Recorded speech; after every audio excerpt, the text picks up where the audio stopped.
આજરોજ લીંબાયત police station ખાતે શાંતિ સમિતિના સભ્યો તેમજ તાજિયા કમિટીના મેમ્બરોની સંયુક્ત મિટિંગ લેવામાં આવેલી। જે મિટિંગમાં દરેક તાજિયા કમિટીના જે મેમ્બરો જે જુલુસ પસાર કરવાના છે તેના પોતપોતાના રૂટથી વાકેફ કરવામાં આવ્યા। દરેક રૂટમાં પોલીસ બંદોબસ્ત તેમજ દરેક તાજિયા સાથે પોલીસ માણસો પણ ફાળવવામાં આવ્યા છે। તેમના રૂટ દરમિયાન જે કંઈ તકલીફ જે કંઈ અડચણ ઊભી થાય એના નિરાકરણ માટેના વ્યવસ્થા શું કરી શકે એ બાબતે જરૂરી ચર્ચા કરવામાં આવી।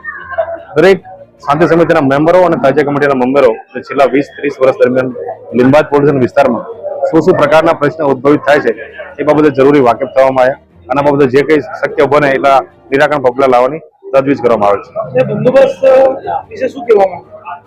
બંદોબસ્તમાં આશરે 400 થી 500 પોલીસ કર્મચારીઓ બંદોબસ્ત માટે ફાળવવામાં આવશે। દરેક રૂટના પ્રેશર પોઈન્ટ, સંવેદનશીલ પોઈન્ટ દરેક જગ્યાએ પોલીસ બંદોબસ્ત અધિકારીઓ ફાળવવામાં આવશે અને દરેક જે તાજિયા જે છે દરેક તાજિયા સાથે અમારા પણ પોલીસ કર્મચારીઓ તાજિયા ઠારવા અને જે હોળી બંગલા સુધી જે બંદોબસ્ત ફાળવવામાં આવે છે એમાં તે રૂટ જોડે રહેવામાં આવશે।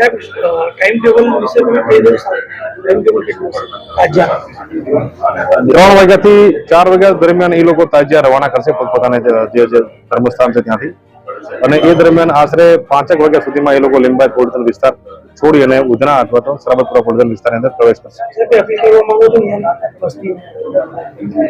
આ બાબતે કોઈ કોમી પેલું કંઈ ન ઊભું થાય એના માટે હિન્દુ મુસ્લિમ તમામ જે છે વિસ્તારના રહીશોને મારે અપીલ છે કે દરેક હિન્દુ મુસ્લિમના તહેવારો શાંતિથી ઉજવણી થાય એ બાબતે દરેક નાગરિકે વિચારવું જોઈએ।